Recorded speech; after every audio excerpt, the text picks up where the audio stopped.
Hello student, मैं engineer SK गिरी और आज हम लोग पढ़ेंगे क्लास 11 चैप्टर 1 मात्रक एवं मापन का लेक्चर नंबर 4। और आज के क्लास में हम लोग पढ़ने जा रहे हैं मात्रक लिखने की परिपाटी। क्लियर? देखिएगा, कई बार हम लोग किसी भौतिक राशि के मात्रक को लिखते हैं और उसमें अशुद्ध लिख देते हैं। क्लियर? तो आज के बाद इस लेक्चर को पढ़ लेने के बाद हम लोग किसी भौतिक राशि के मात्रक को लिखेंगे, उसमें अशुद्ध नहीं लिखेंगे, हमेशा करेक्ट लिखेंगे, सही लिखेंगे। क्लियर? तो चलिए क्लास स्टार्ट करते हैं हम लोग। सबसे पहले अगर आपको किसी भौतिक राशि के मात्रक को फुल फॉर्म में लिखना है, यानी पूरा नाम लिखना है, तो याद रहे उस भौतिक राशि के मात्रक को हमेशा छोटे अक्षर से लिखना है, स्मॉल लेटर से लिखना है। एज फॉर एग्जाम्पल, इसका एग्जाम्पल लेते हैं हम लोग। मान लीजिए किसी भौतिक राशि के मात्रक को लिखना है, जैसे हमने बल के मात्रक को लिखना है। तो बल का मात्रक जो होता है, एसआई मात्रक की बात करें तो न्यूटन होता है। तो मान लीजिए अगर आपको बल का एसआई मात्रक लिखना है, F बराबर 10 न्यूटन पूरा लिखना है, तो न्यूटन आप हमेशा स्मॉल लेटर से लिखेंगे, ऐसे लिखेंगे। ऐसा नहीं कि बल बराबर 10 न्यूटन आप कैपिटल से लिख दे और यह समझ के कि यह वैज्ञानिक का नाम है और वैज्ञानिक का नाम है तो नाम को हम लोग कैपिटल लेटर से लिखते हैं और आप कैपिटल लेटर से लिख के समझेंगे कि हमने मात्रक को सही लिख दिया, लेकिन यह गलत है। हमेशा जब भी आप किसी भौतिक राशि के मात्रक को लिखें, चाहे वह भौतिक राशि का मात्रक कोई वैज्ञानिक का नाम हो, अन्यथा वैज्ञानिक का नाम नहीं हो, हमेशा आपको स्मॉल लेटर से लिखना है, कैपिटल लेटर से कभी नहीं लिखना है, ऐसे लिखना है। ठीक है? यानी कि 10 न्यूटन ऐसे लिखना है, स्मॉल से सही है, कैपिटल से गलत है। क्लियर? मान लीजिए एक दूसरा मात्रक, जैसे लंबाई का मात्रक आपको लिखना है। लंबाई का मात्रक मान लीजिए आपका L बराबर 5 मीटर लिखना है, तो 5 मीटर आप स्मॉल से लिखेंगे। ऐसा नहीं कि L बराबर 5 मीटर आप कैपिटल से लिख दिए, तो ये गलत हो जाएगा, ये सही होगा। ठीक है?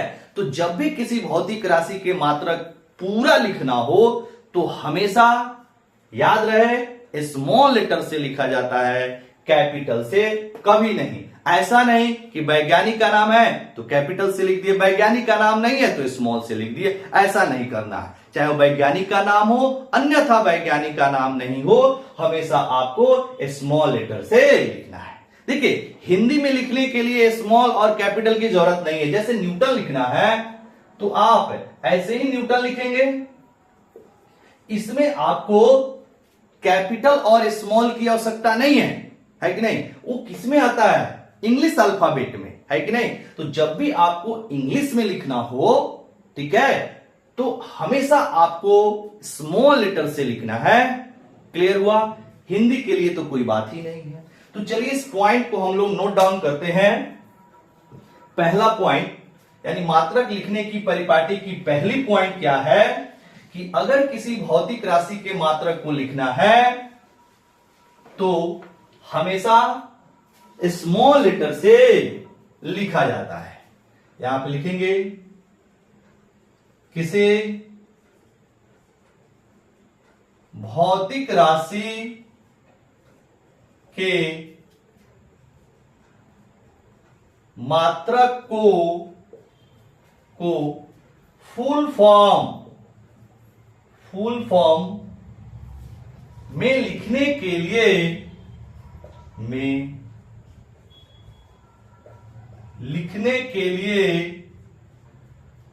हमेशा स्मॉल लेटर का या स्मॉल लेटर से शुरू करते हैं, स्मॉल लेटर से शुरू किया जाता है कॉमा, चाहे वह मात्रक किसी वैज्ञानिक का नाम हो अन्यथा न हो। क्या लिखा हमने? किसी भौतिक राशि के मात्रक को फुल फॉर्म में लिखने के लिए हमेशा स्मॉल लेटर से शुरू किया जाता है, चाहे वह मात्रक किसी वैज्ञानिक का नाम हो अन्यथा न हो। एग्जाम्पल, जैसे F बराबर यानी बल बराबर फोर्स बराबर 10 न्यूटन लिखना सही है स्मॉल से, लेकिन 10 न्यूटन कैपिटल से लिखना बिल्कुल गलत है। दूसरा एग्जाम्पल, अगर हम लोग लंबाई की बात करें तो 5 मीटर स्मॉल से लिखना सही है, लेकिन 5 मीटर कैपिटल से लिखना बिल्कुल गलत है। तो ये वैज्ञानिक का नाम है और वैज्ञानिक का नाम नहीं है, ठीक है। तो हमेशा याद रहे कि पूरा मात्रक लिखने के लिए यानी मात्रक का पूरा नाम लिखने के लिए हमेशा छोटे अक्षर से स्टार्ट करना है, चाहे वो वैज्ञानिक का नाम हो या ना हो। चलिए इसको नोट कीजिएगा बाबू। इसके बाद सेकेंड पॉइंट लिखते हैं, पहले इसको नोट कीजिएगा। हो गया। नेक्स्ट सेकेंड नंबर क्या बोलती है कि मान लीजिए अब की बार मात्रक को संकेत में लिखना है। जैसे न्यूटन का संकेत होता है एन, न्यूटन के लिए अगर हम लोग संकेत बनाए, सिंबल बनाए तो क्या बनाएंगे? एन। क्लियर? मीटर के लिए संकेत बनाए तो एम, ठीक है। तो अगर आपको किसी भौतिक राशि के मात्रक को संकेत के रूप में लिखना है तो ध्यान रहे, अगर वैज्ञानिक का नाम है तो कैपिटल होगा और वैज्ञानिक का नाम नहीं है तो उसे स्मॉल से ही लिखेंगे।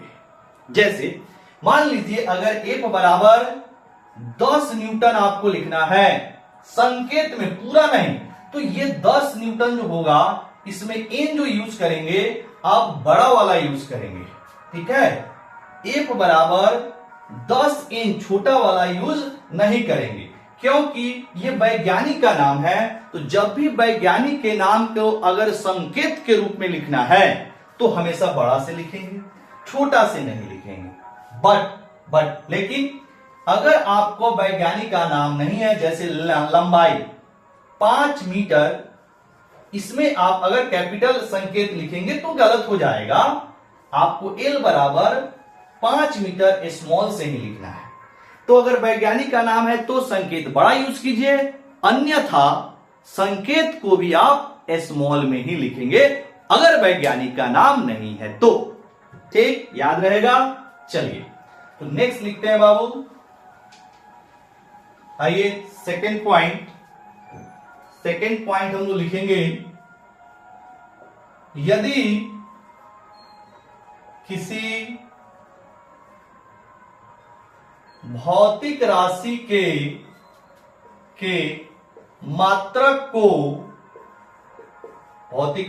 मात्रक को संकेत में या संकेत के रूप में लिखना है, संकेत के रूप में लिखना हो तो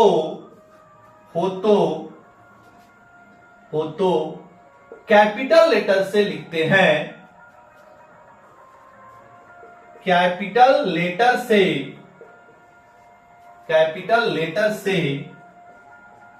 लिखते हैं अगर वह मात्रक किसी वैज्ञानिक का नाम हो, किसी वैज्ञानिक का नाम हो, अन्यथा स्मॉल लेटर से ही, स्मॉल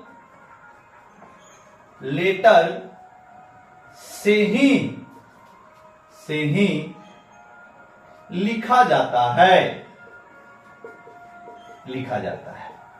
एज फॉर एग्जाम्पल हमने बता ही दिया। एग्जाम्पल नंबर 1, अगर फोर्स का मात्रक संकेत के रूप में लिखना है, बल का मात्रक संकेत के रूप में लिखना है, तो 10 न्यूटन कैपिटल से लिखेंगे, सही रहेगा, और 10 न्यूटन स्मॉल से लिखेंगे तो गलत हो जाएगा। सेकेंड एग्जाम्पल, अगर लंबाई का मात्रक लिखना है 5 मीटर कैपिटल से तो गलत हो जाएगा, 5 मीटर स्मॉल से लिखेंगे तो सही रहेगा, क्योंकि यह वैज्ञानिक का नाम है, ये वैज्ञानिक का नाम नहीं है। ये वैज्ञानिक का नाम है न्यूटन, ये वैज्ञानिक का नाम नहीं है। तीसरा एग्जाम्पल ले लीजिए, जैसे मान लीजिए कार्य या ऊर्जा का जो मात्रक होता है, ऐसा ही मात्रक की हम बात कर रहे हैं, तो आपका जूल होता है, तो जूल भी एक वैज्ञानिक का नाम है। मान लीजिए आपका यहां पे लिखना है वर्क का मात्रक, कार्य का मात्रक। तीसरा एग्जाम्पल में W बराबर 50, तो जूल अगर आप कैपिटल से लिखेंगे तो सही है, क्योंकि जूल भी एक वैज्ञानिक का नाम है, और वर्क बराबर 50 जूल स्मॉल से लिखेंगे तो गलत है। क्लियर हुआ? चलिए नोट कीजिएगा बाबू। तब इसके बाद तीसरा पॉइंट हम लोग लिखते हैं, पहले इसको नोट करेंगे। हो गया? आइए तीसरा पॉइंट समझते हैं कि अगर आपको किसी भौतिक राशि के मात्रक को लिखना है तो उसे हमेशा आप एक वचन वाले रूप में लिखेंगे, सिंगुलर फॉर्म में लिखेंगे, प्लूरल फॉर्म में कभी नहीं लिखेंगे। ऐसा नहीं कि इसमें इंग्लिश ग्रामर यूज करके एक से ज्यादा है तो आप उसको प्लूरल फॉर्म में लिख दिए, जैसे 2 न्यूटन्स, मतलब एक से ज्यादा हो गया 2, तो 2 न्यूटन्स लिख दिए, तो यह गलत है, क्योंकि प्लूरल में कभी भी मात्रक को नहीं लिखा जाता है। तो यहां पर लिखेंगे, तीसरा पॉइंट क्या बोलती है बाबू, किसी भौतिक राशि के मात्रक को, किसी भौतिक राशि के मात्रक को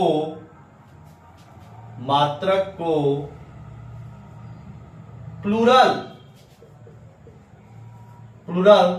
में नहीं लिखा जाता है, में नहीं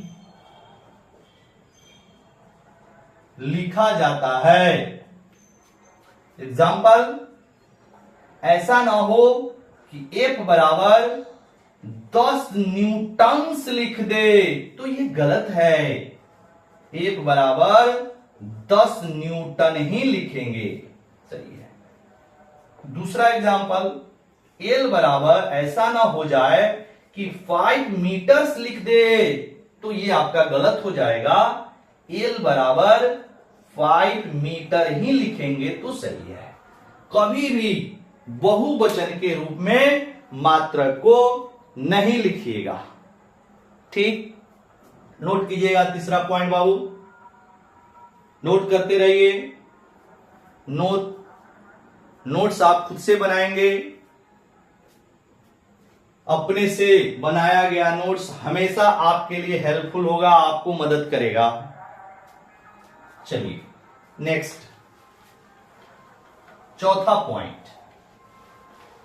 अब देखिएगा चौथा पॉइंट क्या है, जब भी आप किसी भौतिक राशि के मात्रक को लिखें तो उसमें पूर्ण विराम मतलब फुल स्टॉप का कतई यूज ना करें, मतलब पूर्ण विराम का प्रयोग नहीं करना है कि नहीं? तो जब भी आप किसी भौतिक राशि के मात्रक को लिखें तो उसमें पूर्ण विराम का प्रयोग न करें।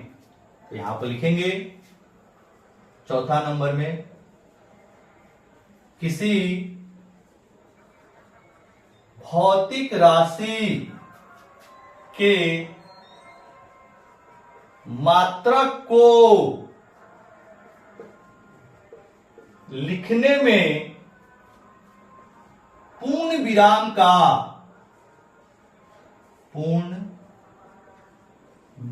का प्रयोग नहीं किया जाता है। ये एग्जाम्पल, जैसे मान लीजिए आप लंबाई के जो सीजीएस मात्रक होता है सेंटीमीटर, उसको लिखना चाह रहे हैं और उसमें आप पूर्ण विराम का इस्तेमाल कर दिए। जैसे आप मान लीजिए लिखना चाहते हैं L बराबर 5 सेंटीमीटर, ऐसे C for centi, M for metre, तो इसमें आपने क्या यूज कर लिया, फुल स्टॉप, तो ये गलत है। आपको 5 सेंटीमीटर ऐसे लिखना सही है। या मान लीजिए आप आयतन के मात्रक को लिख रहे हैं क्यूब सेंटीमीटर या क्यूबिक सेंटीमीटर, सीसी जिसको शॉर्ट फॉर्म में बोलते हैं। एग्जाम्पल नंबर 2, तो ऐसा ना हो कि V बराबर 20 सीसी ऐसे क्यूबिक सेंटीमीटर और आपने फुल स्टॉप लगा दिया, तो ये गलत है। V बराबर 20 सीसी ऐसे लिखेंगे तो सही है। तो जब भी आप भौतिक राशि के मात्रक को लिखें तो याद रहे फुल स्टॉप का यूज नहीं होना चाहिए। नोट कीजिएगा, 4 नंबर नोट कीजिएगा। हो गया, चलिए नेक्स्ट 5वां नंबर, आप पॉज करके नोट कर लीजिएगा। 5वां नंबर देखिए, 5वां नंबर क्या है, परिपाटी। मान लीजिए आप किसी भौतिक राशि के मात्रक को लिख रहे हैं, तो उसमें सिर्फ एंड सिर्फ एक सॉलिड का प्रयोग होना चाहिए, एक से ज्यादा सॉलिड का प्रयोग नहीं होना चाहिए। अब सॉलिड क्या है उसको समझते हैं। हम लोग बोलते हैं बटा, जैसे क्या लिखते हैं, x बटा वाई, x बटा वाई, x बाई वाई ऐसे बोलते हैं। तो ये x बटा वाई जो है, ये जो बटा है, बाई जिसको हम लोग बोलते हैं, उसी को सॉलिड बोला जाता है। तो इसमें कितना सॉलिड है, एक सॉलिड है। तो किसी भी भौतिक राशि के मात्रक को लिखें, उसमें एक सॉलिड का प्रयोग होना चाहिए, एक से ज्यादा नहीं। ठीक है, सॉलिड का मतलब समझ में आया बाबू। बटा को बोलते हैं, बाई को बोलते हैं, इसको बोलते हैं सॉलिड। ठीक है, इसी को बोलते हैं सॉलिड। अब ये सॉलिड का मतलब ठोस नहीं समझेंगे, ये बटा जो है उसको यहां पर सॉलिड बोला जाता है। ठीक है, तो यहां पर लिखना है, यहां पर नंबर 5, किसी भौतिक राशि के मात्रक को लिखने में, किसी भौतिक राशि के मात्रक को लिखने में एक से ज्यादा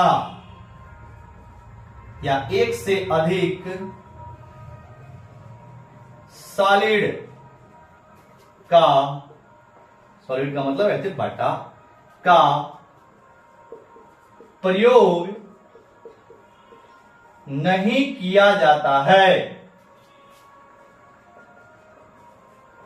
मान लीजिए एग्जाम्पल, अगर हम लोग को किसी भौतिक राशि का मात्रक लिखना है, जैसे संयंता गुणांक का भौतिक राशि, संयंता गुणांक वाले भौतिक राशि, मान लीजिए एक भौतिक राशि संयंता गुणांक है और इसका मात्रक लिखना है, तो इसके में क्या होता है, केजी पर मीटर सेकेंड, पर सेकेंड इसको बोलते हैं। तो आप ऐसे लिखेंगे तो इसमें एक ही सॉलिड का इस्तेमाल हुआ, तो ये सही है। ऐसा ना हो कि केजी पर मीटर अब पर सेकेंड ऐसे लिख दी, तो इसमें 2 सॉलिड यूज हो गया, तो ये गलत है। तो ये क्या हो जाएगा, गलत हो जाएगा। तो एक ही सॉलिड का प्रयोग होना चाहिए, एक से ज्यादा सॉलिड का प्रयोग नहीं होना चाहिए, इसका ध्यान रहे। ठीक है, तो ये था हम लोग का 5वां नंबर परिपाटी। छठा परिपाटी क्या बोलती है कि जब भी आप किसी भौतिक राशि के मात्रक को लिखें तो उसमें एक से ज्यादा एसआई प्रीफिक्स, एसआई पूर्ण लग्न का प्रयोग नहीं होना चाहिए। अब एसआई पूर्ण लग्न हमने लेक्चर नंबर 2 में कराया है, तो उसको आप वहां से समझ लीजिएगा एसआई पूर्ण लग्न क्या होता है। जैसे डेका, हेक्टो, किलो, मेगा, इस तरह का, या सेंटीमिली, उसके बाद में माइक्रो, नैनो, पिको, फेम्टो वाला, वो सब क्या होता है, एसआई प्रीफिक्स उसको बोलते हैं। क्लियर? तो किसी भी भौतिक राशि में एक से ज्यादा एसआई प्रीफिक्स का यूज नहीं किया जाता है, तो उसको हम लोग छठा पॉइंट बनाएंगे।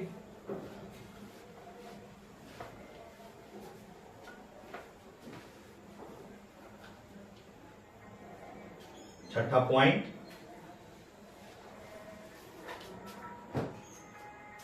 लिखेंगे किसी भौतिक राशि के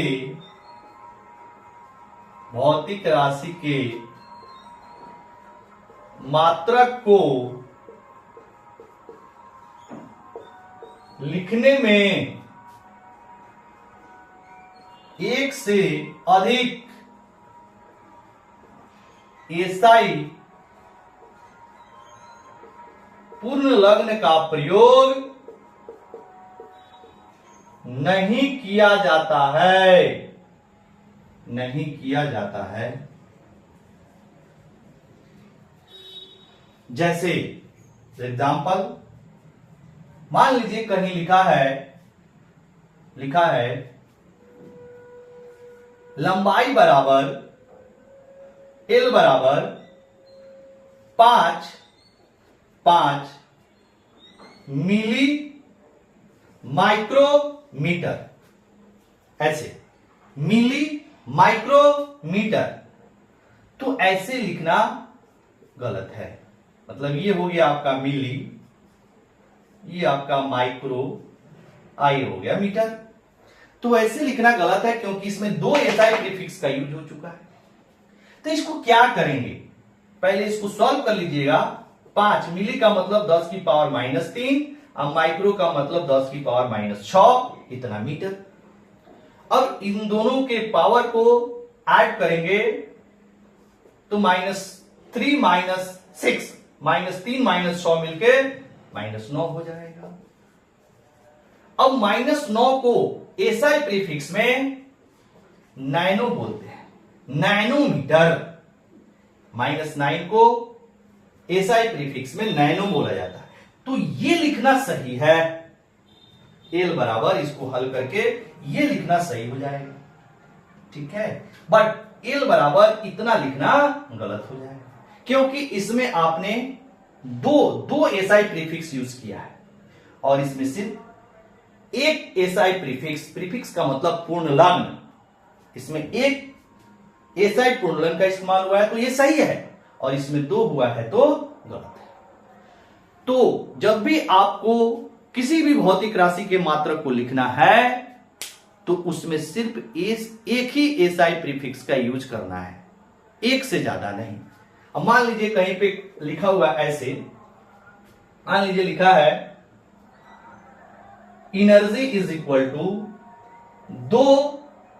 2 गुना 10 की पावर 3 गुना 10 की पावर 6 जूल, सॉरी एनर्जी का यानी ऊर्जा का एसआई मात्रक होता है जूल। ऐसे 2 गुना 10 की पावर 3 10 की पावर 6 जूल।